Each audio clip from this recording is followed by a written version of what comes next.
At ito naman po ang di masyadong magandang balita. Dagdag singil ng Meralco. Aprobado po ito ng Energy Regulatory Commission. Nagbabalik si Lia Manyalac del Castillo.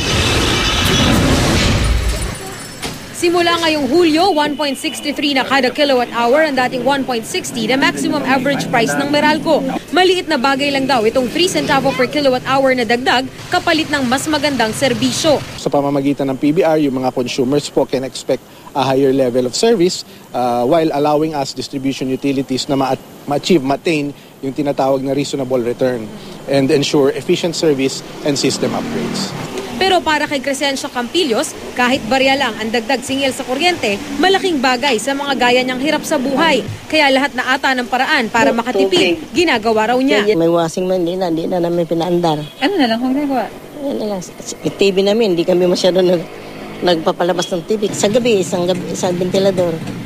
Tapos ang rep ko, ano lang yun, lagi lang sa number 1. Tataas din ngayong buwan ang singil sa generation charge o yung halagang binabayaran sa paglikha ng kuryente. Para kasi maiwasan ng mga brownout, pinagana ang mga plantang gumagamit ng langis na mas mahal kaysa natural gas.